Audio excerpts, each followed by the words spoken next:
Salut!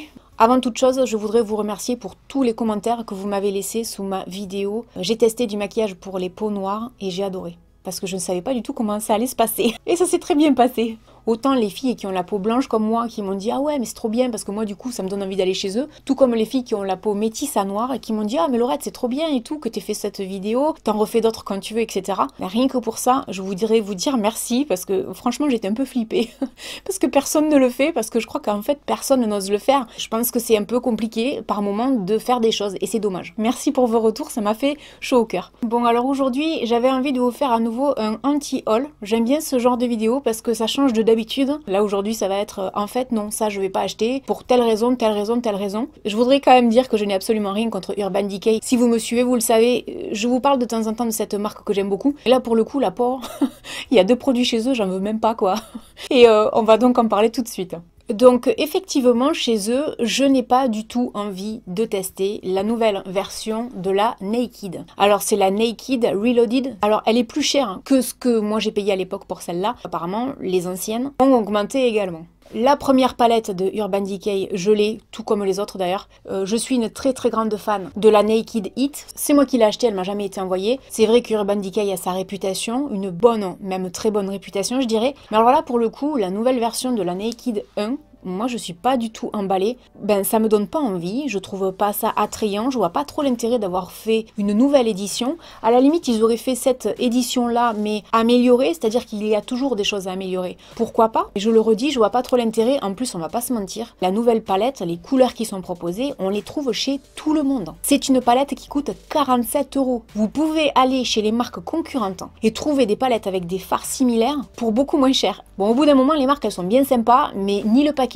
ni pour moi la palette ne mérite qu'on dépense autant d'argent là-dedans. Donc pour moi c'est non. Je suis allée lire par curiosité les avis des gens sur le site de Sephora. Il y a des gens qui se plaignent du fait que les fards sont poudreux, que les fards pailletés sont pas très voyants. Et quand on pense que ça coûte presque 50 €, à ce prix-là, pour moi, ce n'est pas pardonnable. Je vais faire une petite parenthèse. L'autre jour, quand je vous parlais donc de la marque Black Up, et il y a beaucoup de gens qui m'ont dit « Mais c'est hyper cher, 5 fards pour 40 €. » C'est vrai que c'est cher. Après, c'est ce que je vous disais. Moi, je l'ai acheté en promo, dans les 20 €.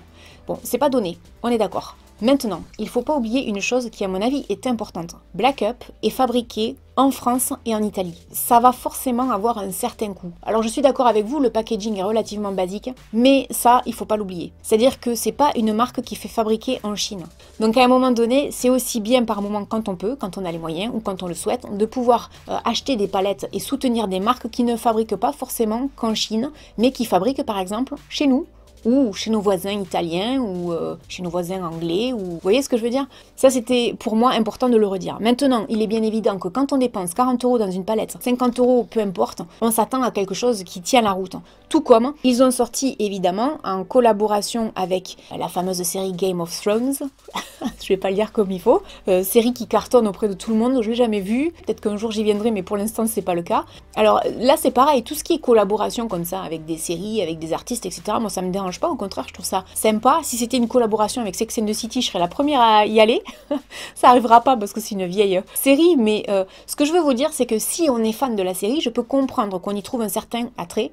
Maintenant, c'est hyper cher. C'est-à-dire que si moi je me pose juste en tant que consommatrice de maquillage, que la série m'intéresse pas vraiment, la palette coûte 66 € et elle a rien d'extraordinaire. Alors effectivement le packaging est un peu travaillé, mais est-ce que ça mérite vraiment 66 €? Pour moi c'est non, même si les fards sont bien, même si tout ce que vous voulez, parce que à ce prix-là, je vais chez Tom Ford, Dior, Chanel et tout ce que vous voulez. Je vais pas aller chez Urban Decay, à moins d'être hyper fan ou à moins de vraiment vouloir la posséder pour X raisons. Mais là c'est pareil, pour moi ça n'a pas vraiment d'intérêt, je comprends pas trop l'engouement autour de ça si ce n'est quand on est fan, et je le redis, donc s'il y a des fans parmi vous, ne le prenez pas pour vous parce que souvent les gens prennent vachement à cœur les choses, mais c'est pas contre vous, c'est juste qu'en tant que consommatrice, non, là-dedans non, c'est pas du luxe au point de dépenser autant d'argent pour une palette. Pour moi c'est pas mérité, et d'ailleurs quand je regarde cette palette, je sais pas ce que vous allez vous en penser, je ne sais pas ce que vous allez en penser plutôt, ça me fait penser un peu à la palette Born to Run qui est sortie il y a un an, il me semble.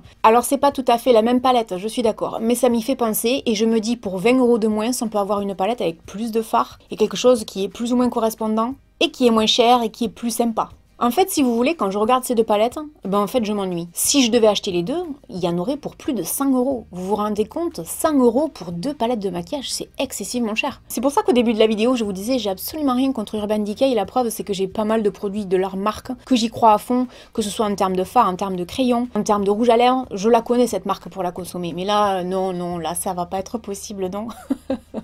Ensuite, je voulais vous marquer de la marque... non, vous marquez non. Ensuite, je voulais vous parler de la marque La Prairie. Alors, La Prairie, pour ceux et celles qui ne connaîtraient pas, La Prairie, c'est une marque suisse, extrêmement chère. Là, c'est-à-dire qu'on est dans le grand luxe. Vous et moi, je crois pas qu'on ait envie de dépenser entre 500 et 1000 euros dans une crème, une seule.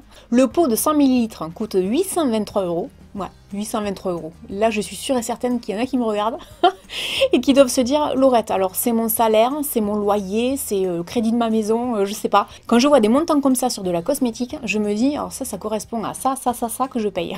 C'est exactement ça, quoi. Ça me fait réfléchir. Je me dis, évidemment qu'il faut de tout pour faire un monde, donc il faut des cosmétiques pas chers et puis il faut des cosmétiques qui sont extrêmement chers. Évidemment qu'il y a des gens qui s'en servent et qui doivent penser que c'est extraordinaire. Alors, je sais pas ce que ça vaut, je n'ai jamais testé, j'ai pas les moyens et je testerai jamais. Quand je vois des youtubeuses qui ont 20 ans, qui reçoivent ce genre de produit et qui disent oh, c'est trop génial, je suis un peu dubitative. Et je vais vous dire pourquoi. Parce qu'il est quand même indiqué par la marque, un soin unique pour une performance lifting inégalée. Vous voulez lifter quoi quand vous avez 20 ans? Je veux dire une femme de mon âge, à la limite. Une youtubeuse de 20 ans, non, moi ça me fait toujours rire. Et je trouve que du coup, en fait, ceux qui n'ont rien compris, c'est pas vraiment les youtubeurs, parce qu'à la limite, ils sont contents de recevoir des produits, on va pas leur en vouloir, mais c'est les marques, quoi. Les gars, vous êtes complètement à côté de la plaque. À quelle heure, quand on parle d'un produit anti-âge, on met une youtubeuse de 20 ans? Ça me paraît pas logique. Mais bon, ça a toujours été comme ça, et ça va continuer de l'être pendant très longtemps. Ce qu'on nous dit quand même au sujet de cette marque, c'est que La Prairie, expert dans la science du caviar depuis près de 30 ans, a réussi l'impensable en créant une nouvelle forme de caviar qui permet d'exploiter tout le potentiel anti-âge du caviar naturel grâce à la reconstruction par bio-ingénierie de composants jusque-là insaisissables par extraction. Bon, déjà, quand vous lisez le truc, vous lisez caviar à plusieurs reprises. Très exactement 3 fois, donc ça fait riche. Hein. Et ensuite, bio-ingénierie, ingénierie ou ingénierie, je crois qu'on dit. Bon, bref, ça fait très recherché, des labos, des trucs, des machins. Alors peut-être qu'effectivement ça fonctionne. Je chercherai jamais à savoir parce qu'en fait, j'ai pas 900 balles à foutre dans une crème. Et même s'ils ont des fois des crèmes à 200 euros, ben 200 euros c'est 200 euros. Moi, pour 200 euros, je préfère manger. Mais chacun ses priorités. Maintenant, s'il y en a parmi vous qui connaissent cette marque et qui l'ont testée, j'aimerais bien savoir ce que vous en pensez. Parce que ça se trouve, c'est une super marque. Mais pour les soi-disant résultats qu'on peut avoir, on va pas se mentir, un effet lifting, n'importe qui à 40, 50, au-delà et même beaucoup plus jeune, va se dire pour un effet lifting, je vais chez le médecin esthétique. Et du coup, je vais rebondir là-dessus. Je lis de temps en temps dans les commentaires, ouais Laurette, je sais pas comment tu fais, tu parais de plus en plus jeune. Et quelqu'un a répondu, ouais mais Laurette, un jour elle a dit qu'elle était pas contre la médecine esthétique, etc. Et ça se trouve elle en a fait, elle nous l'a caché. On va mettre les pieds dans le plat direct. La seule chose qui a changé sur moi au cours de ces derniers mois, et vous le savez, c'est la couleur de mes cheveux et notamment le maquillage. Je n'ai pas touché à mon visage, je ne suis pas contre la chirurgie esthétique, je ne suis pas contre non plus la médecine esthétique, mais je pars du principe qu'il faut le faire pour soi et non pas pour plaire aux autres. Je vous l'ai dit également l'autre jour, quand on monte des vidéos comme je le fais, c'est-à-dire au rythme de 2 vidéos par semaine, il est bien évident qu'on passe son temps à se regarder et on voit tous ses défauts. Et effectivement, avec les années, ici, vous le voyez, ça se creuse. Alors ça, si vous prenez les vidéos d'il y a 1 an en arrière, ça y était déjà. Peut-être qu'il y a 4 ans en arrière, ça y était moins, mais maintenant, ça se creuse de plus en plus. Alors, je vais vous dire une chose. Soyez vigilants avec la chirurgie esthétique, parce que ça m'a fait bondir la dernière fois, hein, quand j'ai entendu le médecin esthétique dire « Ah oui, non, mais maintenant, de toute façon, les jeunes femmes qu'on reçoit, c'est parce qu'elles sont influencées par les influenceuses. » Moi, il n'est pas question que demain, je sois une poupée Barbie refaite et que vous preniez exemple là-dessus. Je veux pas. Vous êtes beaucoup plus jeune que moi pour beaucoup d'entre vous. C'est pour ça que vous m'appelez maman souvent dans les commentaires. Je ne veux pas vous renvoyer l'image qu'une femme doit être complètement refaite pour être jolie. Ça reste du superficiel tout ça, du superflu. Et je ne voudrais pas que, à l'âge de 15 ans, 20 ans, même 25 ou 30 ans, vous soyez influencé à ce point en vous disant « Ben moi, la personne que je regarde sur YouTube, elle m'influence à faire de la chirurgie esthétique. » Moi, je veux pas avoir ça sur la conscience. Donc pour moi, c'est non. Autre produit qui ne me dit absolument rien du tout, et pourtant Dieu sait que j'adore ce gars, c'est les mini rouges à lèvres velours lipstick, je crois que ça s'appelle comme ça, de Jeffree Star. Mais si vous voulez, les seuls rouges à lèvres qui me plaisent pas en fait dans sa collection, ce sont les rouges à lèvres bleus. Pourquoi? Alors ça n'a rien à voir avec les couleurs que je trouve magnifiques, ni même avec le packaging qui est très joli. En fait, c'est juste le bleu en lui-même qui moi me pose un problème. J'avais un rouge à lèvres bleu à l'époque, il doit y avoir une vingtaine d'années, il me semble que c'était Maybelline qui avait fait ça, ou L'Oréal peut-être, je sais plus.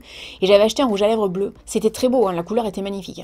Mais le problème, c'est qu'en fait, le bleu sur quelqu'un comme moi, c'est affreux. Ça me rend le teint encore un peu plus jaune, un peu pisseux comme ça, je suis désolée, mais c'est la réalité. Puis alors, ça rend les dents jaunes, c'est un enfer, quoi. Donc quand je vois ça, à chaque fois, ça me fait sourire, parce que je me dis, en fait, il y a des peaux à qui ça va super bien, notamment les peaux noires. Les rouges à lèvres bleus sur les peaux noires, moi, je suis jalouse, hein, c'est trop beau. Mort sur moi. Oh, le cadavre ambulant, quoi, c'est même pas la peine, c'est affreux. Et je vais vous faire une remarque, hein. Le fait d'avoir dit cadavre va me valoir des commentaires désobligeants de gens qui vont me dire « Qu'est-ce que t'as contre les gens qui ont la peau trop blanche ?» Ben rien, parce que je l'ai moi-même. Voilà. On peut rien dire, hein. On peut rien dire, on se fait toujours agresser, donc voilà. Mais c'est vrai que le bleu comme ça, c'est beau, mais pas sur n'importe qui, et en tout cas, pas sur moi, ça c'est sûr. Pour les gens qui se posent la question, Jeffree Star c'est en vente chez Marionneau. Je pense que Sephora, ils doivent un peu faire la gueule.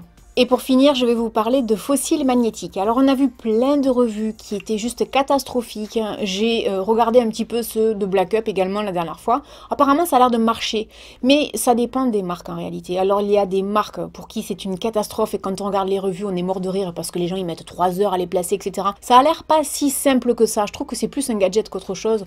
Et puis honnêtement, un peu de colle sur un fossile, on le colle et ça reste en place. Ça m'a jamais vraiment donné trop envie. Maintenant vous le savez, ma youtubeuse beauté préférée reste la youtubeuse américaine Tati, et elle a fait une revue l'autre jour justement sur des fossiles magnétiques où il vous faut mettre un trait de liner et ensuite vous posez vos fossiles comme ça, et c'était bluffant parce qu'en fait ça a tenu toute la journée, même avec le sèche-cheveux et tout. Donc là ça m'a fait un peu revoir mes critères de anti-haul en ce qui concerne, on va dire, les fossiles magnétiques, mais quand même dans l'ensemble ça me donne pas envie parce que d'un je trouve pas ça donné, c'est dans les 20 € en moyenne, de deux ça a l'air hyper galère. Alors si vous êtes doué pour mettre des fossiles, peut-être que ça vous ira, moi j'en mets jamais donc bon voilà. L'idée de base est plutôt pas mal. Par contre, c'est pour ça que je l'ai mis en dernier, ça va dépendre des marques, mais quand même ça fera partie d'un anti-haul pour moi. Voilà, j'espère que cette vidéo vous aura aidé. N'hésitez pas dans les commentaires à me dire justement ce que vous n'avez pas du tout envie d'acheter. Si au contraire vous avez acheté des choses et que vous ne nous recommandez pas du tout de les acheter, ou alors si vous avez acheté les choses dont je vous ai parlé dans cette vidéo et que vous n'êtes pas d'accord avec moi. Vous pouvez me dire « Ah non Laurette, moi la palette avec Game of Thrones, je l'ai achetée. Elle est canon. » Ça se trouve, si je l'essayais, je vous dirais qu'elle est canon. Voilà, j'espère que vous aurez passé un bon moment en ma compagnie. N'hésitez pas donc à me laisser un commentaire. Et puis je vous dis à très bientôt dans une prochaine vidéo. Salut.